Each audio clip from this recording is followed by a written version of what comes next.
Hello.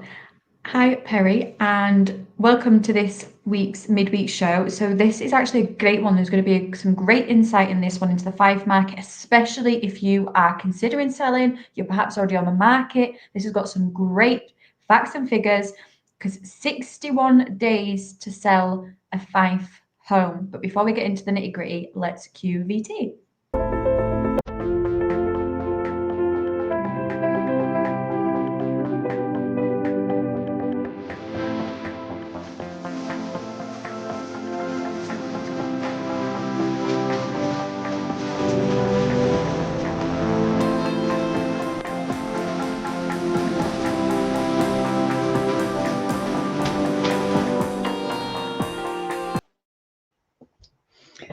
This is going to be a good one, I think.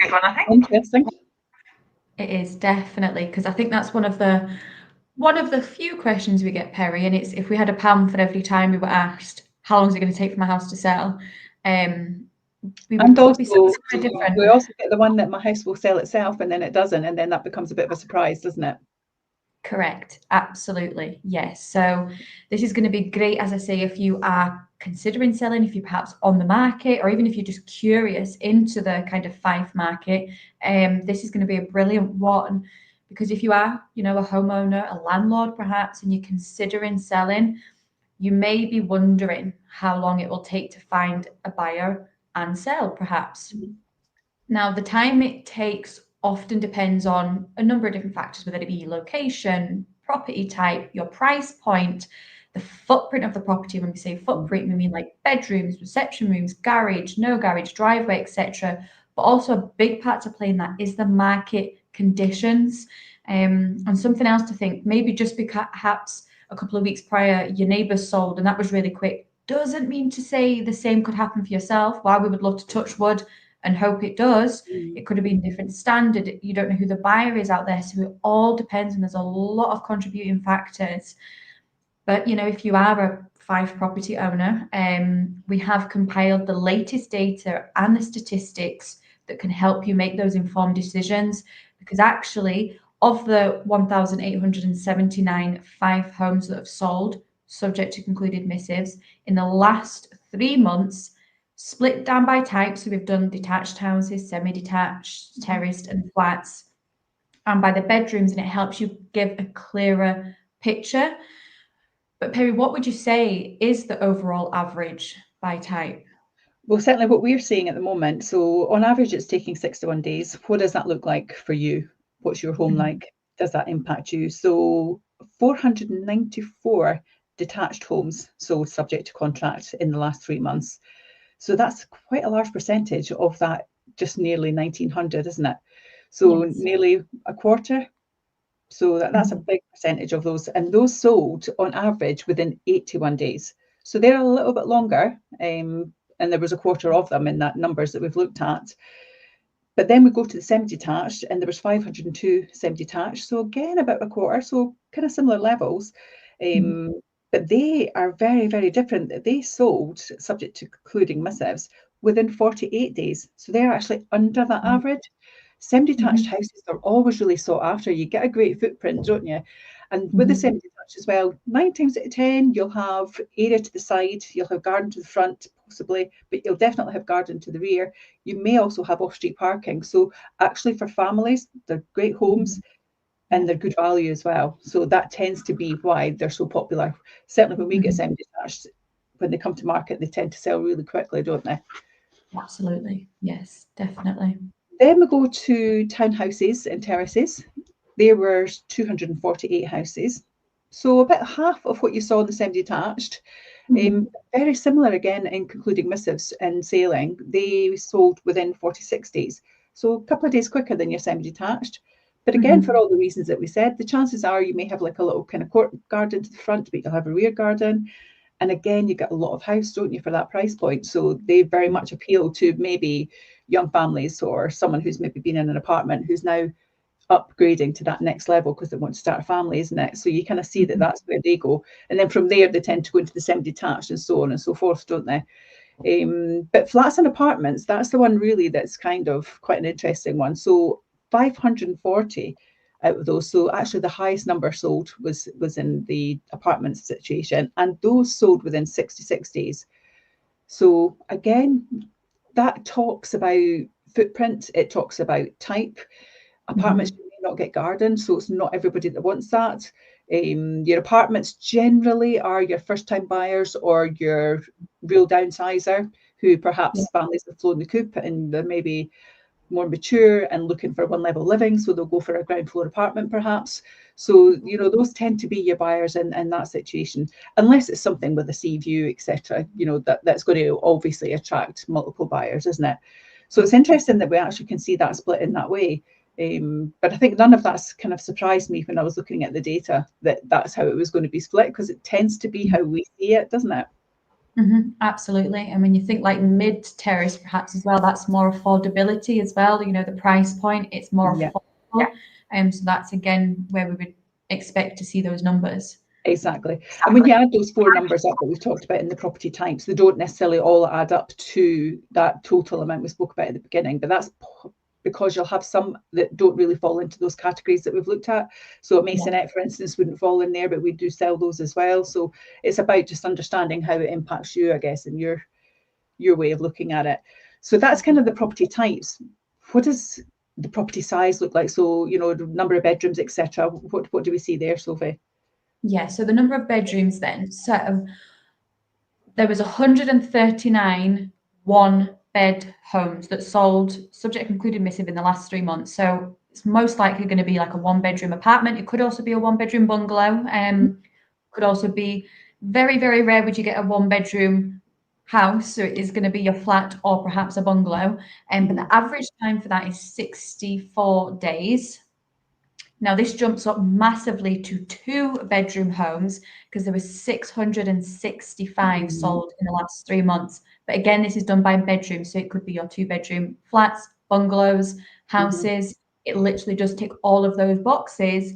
But the average time from coming onto the market to accepting an offer was 52 days. That doesn't surprise me. You'd expect that to be quite a quick process because they're sought after. So again, you've maybe got someone who's in a one-bedroom apartment who maybe they're moving in together, so they want the 2 bedrooms. Maybe jobs changed, they're working from home, they need that additional space. Maybe decided to have a baby. There's different reasons why that would happen. But we see the 2 bedrooms going quite quickly, don't we? Absolutely. And as well, I think two-bedroom is appealing, especially if it's flats or houses, but appealing to landlords and investors as well. So that's where we've seen the higher numbers, and then also the quick sale, which then actually, so that was 52 days, but actually for the 3-bedroom, it only jumps up by a couple of days to 55 days. So there was 646 3-bed homes sold in the last 3 months, and that was in 55 days. So marginal between the two of them, jumping from a 2-bed to a 3-bed.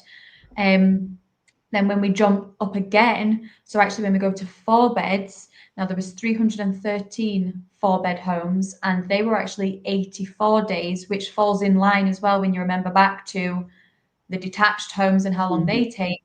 That tends to be your 4-bed detached, and that's why it's obviously a longer time to accept an offer.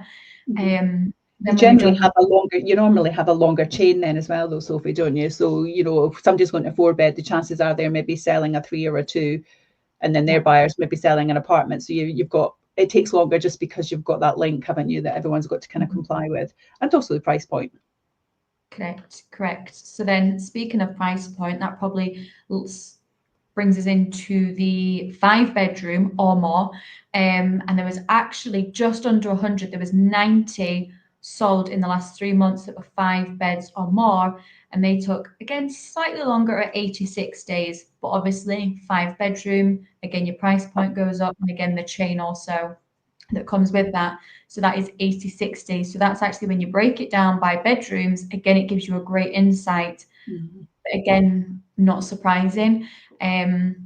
Now, obviously, that data, it helps give a overview of the home buying and selling timeline in Fife, but it is essential to kind of delve deeper and get into the nitty-gritty of why do homes sell faster or slower, perhaps.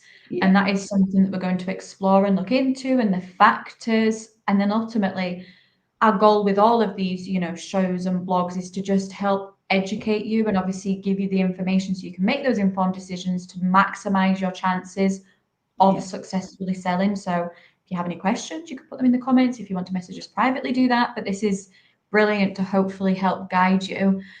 But why would you say then, Perrie, why do some Fife properties take longer to sell? It all comes down to the strategy at the end of the day. You know, you can't just simply put your property on the market and wait for offers. It just doesn't work like that, and people aren't attuned to that now. I think the pricing is important, and that needs to be accurate. So again, overpricing can cause you issues, as can underpricing. So you know, it's about getting that correct price point. And I think for me, that and the marketing strategy are probably the two main things that you really need to be focusing on. And your marketing strategy has got to be clear from the outset, because you literally get a one hit at it when you go live. And so, you know, those first 2 weeks is when you see the most traffic on a property. So you want that to be fantastically marketed, don't you? And that's the way that we do that. Obviously, with our video work, really does emphasize that. And you're reaching a far wider audience as well than just putting on Rightmove or Zoopla and keeping your fingers crossed. So you definitely have to have good strategies with it as well. And making sure that you're challenging your agents on that as well in regards to the price and how did they evidence that to you, and what is going to make them different. You know, what are they going to do differently from everyone else? Because we don't all do the same thing. It's not what it says on the tin, and it's about, you know, how does that work for you. So again, it's about understanding the client's journey, isn't it, and how we mirror and merge into that journey with them to get them the quick sale at the price that they're happy to accept. Absolutely. So when we say obviously about setting the right price, obviously you touched on asking the agent where they get that price from. And we do say that, you know, question your agent if they're, you know, if you're getting 3, perhaps where did they get that figure from? I had that recently where another one had said way over what obviously comparables and everything, but there was nothing to demonstrate. And that can be detrimental to obviously you selling. Because pricing is key, because it will deter buyers, and it will appear out of kilter with similar properties that are perhaps for sale. Because remember, only 81.75% of Fife homes that left the estate agent's books, if you like, were actually sold and homeowners moved. There is actually a remaining factor, and that's 18.25% were perhaps withdrawn, unsold, change of circumstances, and it does happen.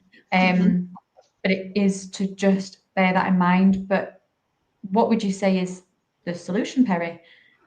I think for me, it is work with a knowledgeable agent. So definitely get your agent to demonstrate to you where that knowledge has come from. Do they know the local market? Have they done the research? When they've come to you and they're showing you comparables to allow you to understand how they've priced your property, you know, are they similar? Are they looking at ones that are the right footprint, or are they looking at something that's completely different and they don't really understand how your property is valued? Because you know, sometimes it can be a finger in the air point. It also could be that depends on how that agent's performing at that moment in time. They may overvalue just to get the listing. You know, we do see that happens, but definitely from a seller's perspective, it's about educating yourself and making sure that you've got an educated agent as well that really can demonstrate how they're doing it. You know, if they are not selling in your location, or they haven't demonstrated that evidence to you about your location, have you really got confidence that they're going to sell your house for the best price and market it the right way and find the potential purchasers? So it's definitely something that you need to challenge on. I think getting multiple valuations is a good thing as well if you're not overly familiar. So again, if you're maybe this is the first time you sold a house, you know, you don't necessarily know what to do, and it's a bit anxious and nervousness about it, isn't it? And so you want to be guided. So you definitely need to get that guidance from a good agent. And the choice of agent that you have really is essential in regards to how the performance of the sale is going to go, because not all agents are the same. You know, you've got to get the marketing strategy. Are they going to be able to negotiate with you? Are they going to be able to negotiate a good price for you, or are they just putting it on a website, get it sold, move on to the next one? And I think that's really what you're trying to obtain from an agent, from my understanding of certainly how we would perform. And it's all about your communication that you have with that agent as well. You want to have open flow of communication. You know, have they demonstrated to you that they've got potential purchasers out there? You know, where is that coming from? Do they understand the area? Have they got somebody even in mind that might want to buy your house? Because I don't know about you, Sophie, but literally I go and value a house, and as soon as I walk into it, I go, oh, so-and-so's going to like this one. You know, before I've even got the listing, I'm already thinking about someone that I know in my contacts that is potentially going to want to have that house. You know, just did a pre-portal the other day. As soon as it was done, I sent the link to another client and they want to view that house because I know what they like and what they're looking for. So again, it's about really demonstrating that value add as well, isn't it? So that's really important. Clear communication guide is important. And also actually making sure that the agent isn't just saying yes to everything that you've asked, because actually they may be just saying that because they want the listing. You know, challenge them. And they should challenge you as well. You know, so, you know, I've had the situation where actually the valuation that they're anticipating is not the reality of what the property is worth. And that's a difficult conversation to have with someone because they have a dream about it. And also goes back to what you said, Sophie, as well earlier on. If another agent's been out and actually has just said yes to that number too, because that's what they've told them they wanted, it's a battle then to try and kind of bring them back from that, because straight away they've got this number in their minds now, and you've got to try to maneuver around that. You know, that might be the end result, but you know, in some instances that may not be your starting point, but that's what you would look to achieve. And your strategy would obviously market to achieve that for you. So that's a real tricky one as well. And making sure your agent's accountable for what they're doing as well is a big thing. So, you know, challenge them on what they're doing and how they're getting the property sold. If you are looking at trying on a higher price point, that's understandable. I see why people do that, because they're reliant on getting the biggest price they can, because they maybe already bought their next place, or actually they could be downsizing and they're wanting to help family out. So there's always a reason why a number's in their mind, isn't it? I think for that, it's about making sure if you have tried a high price point and you haven't got a lot of interest in the first few weeks, you need to have a second strategy. So, you know, what are you going to do? Are you going to sit for 3 months at that high point, or are you going to look at it for that 2 weeks and say, actually, we've not had anyone through the door, even with a fantastic marketing strategy, this isn't priced right? Because actually what you can do is we realign that price to open it up to a new market, don't you? And you get new viewers coming along. And then once they're in the door, they see the value, and then you can talk them back up in regards to their number.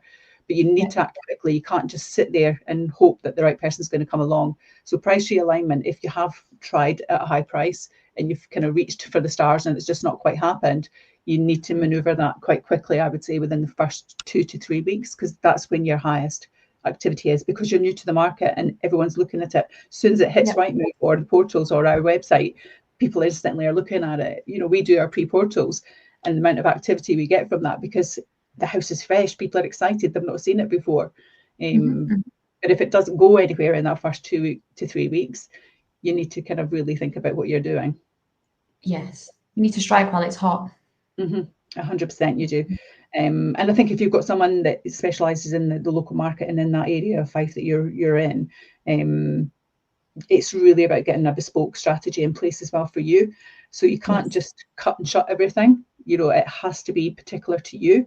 If you're just going to mirror everything, then actually you just get the same results for everything, don't you? So it's absolutely about making sure that you get the best possible strategy for you, and that you've got that transparency with your agent as well, and you're getting constantly updates and you're getting communication. Again, you don't want to just be listing it and then they've forgotten about you because they've moved on to the next board, which is what some situations can happen. So it's about, you know, what do we do for you and how do we make it work? So that's really important as well.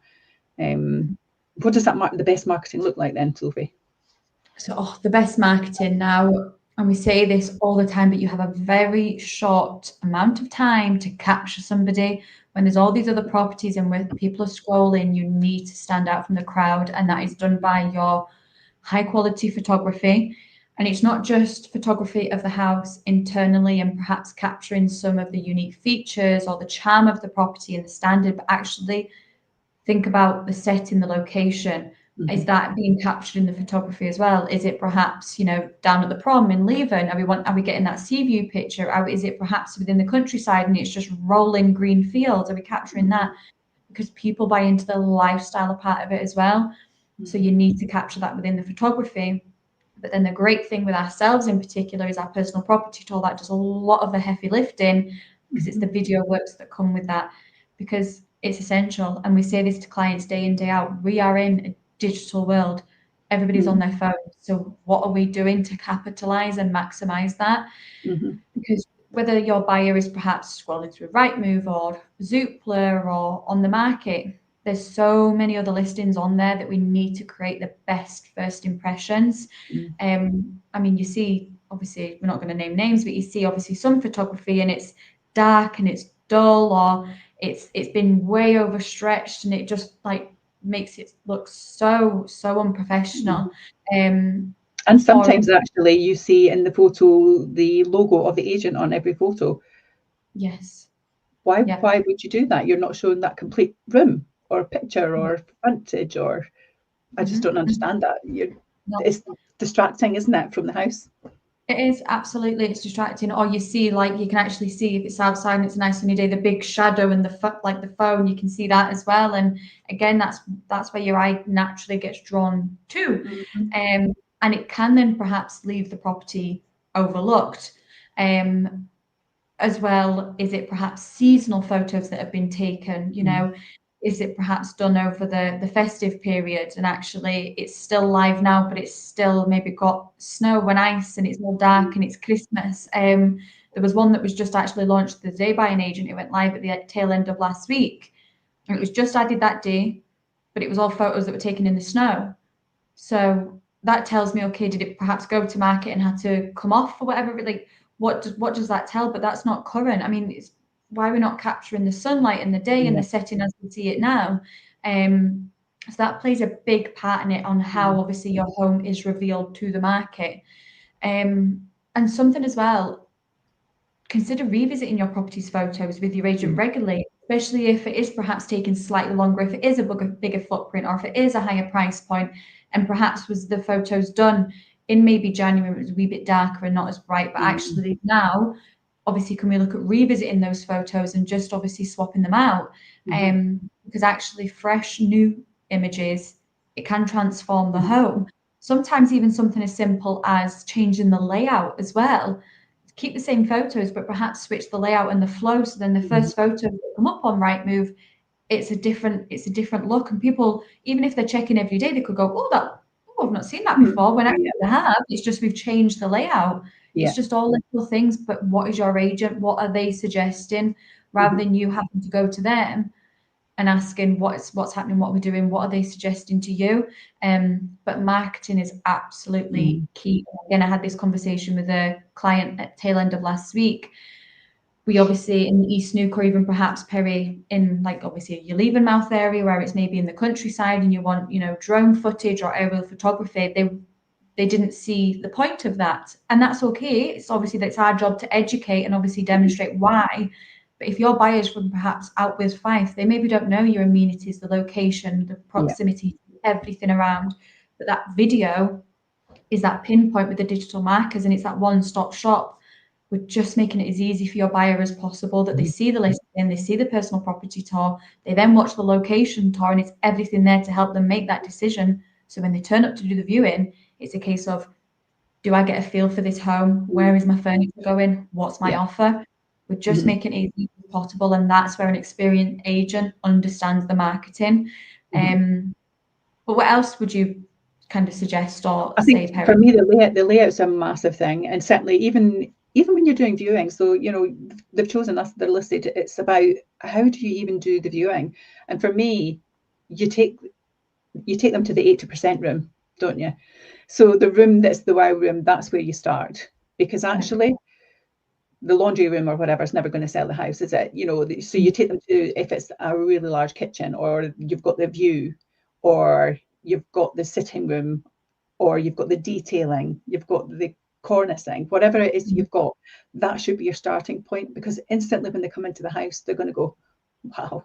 You know, you might even want to start in the garden. If the garden's fantastic, you'd be starting there. So it's about making sure you start in that right place. But the layout changeover is really important, what you said there, Sophie, as well, because actually the person will never get to the 80% room if you've got, say, 25 photos and that's photo 24. They'll have stopped looking by photo 10, I can guarantee you. So it's about how do you order that and capture it. And for me, location is a huge thing. You know, recently we've done location tours. We've had one of leaving from that rolling beach. I've had a viewer from Edinburgh coming. I've got someone from London coming to see that house. These people don't know the area. So those are the things that sell it and make it unique and make them consider that location and go, actually, I never thought about going there. That looks amazing. I'm going to go and have a look at that house. Because the house is great, but I don't know really the area. And actually, I wanted this location. And then suddenly they go, well, hang on a minute, getting a lot for my money, and it's a brilliant location, and it's right by the beach. So it is really important to do those things and to grab that, hook them at the beginning, because they'll not get to the middle. If you've got the WC and the laundry and the utility room and everything, they're like, well, what's different, what's special about this one? So it's about making sure you get that really high part of the property that's going to sell it at the beginning, so that they can really see it. So I think that's really important. And I think you're right as well about the revisiting of the photos, because we looked at some of those 5 beds. They're taking 90 days. So okay, we're in June now, but if that was shot, say February, March, and the garden wasn't in bloom, or it was a dull spring day rather than a nice sunny day, get your summer photo taken now and get that up there, because actually it will make a massive difference. And then suddenly you've got a whole new audience engaging with your property. And that's the thing as well with our social media and the way that we market, because you're capturing that audience and you're gauging them and you're targeting them as well. So you're getting a feel for what they want and you're putting that in front of them. So that's where I know when I go to a house that I think, I know someone who's going to like that, because they've already engaged something similar. So again, it's about how do you capitalize on that for me. Absolutely, definitely. But so then, I get it as well, it's not necessarily just a tick box exercise, is it? So selling your home is a big affair. It's the biggest asset that you have. So absolutely, it's not about ticking boxes. It's a significant step for you as an individual, because you've got a big life change situation that's occurring. That's why you're moving. So it takes careful planning. It takes constant support from your agent. Someone who really understands your location, also gives you tailored advice. Ours is very tailored to every single house, isn't it, with what we do with regards to pre-photo, the personal property tours, the location tours, the aerial photography. Everything is very specific to that particular house. And yeah, we're very hands-on, and I think you need that, because they've taken a leap of faith in choosing you, and they've understood your strategy, they've understood your marketing, and you've got to back that all up, haven't you? You've got to deliver it, and you've got to be game ready every day, I would say. Absolutely. So obviously, if you are watching this and you have any of your own hints, tips, questions, feel free to put them in the comments or message us privately. As I say, if you are a seller, if you're perhaps a buyer, or if you're just curious, reach out. But we always say it's about making informed decisions. So please do ask questions. There's no silly questions, and we would rather you just ask, but do get in touch with us. But anything else from you, Perrie, at all? No, that's it from me. Be informed, get organised, build a trusting relationship with someone who's going to offer you a really good strategy. I think that's the key, because you need to stand out from everyone else, and we can make that happen for you. And that's it from me. Perfect. Well, there we go. We will, I'm sure, see you again soon. All the best. Take care.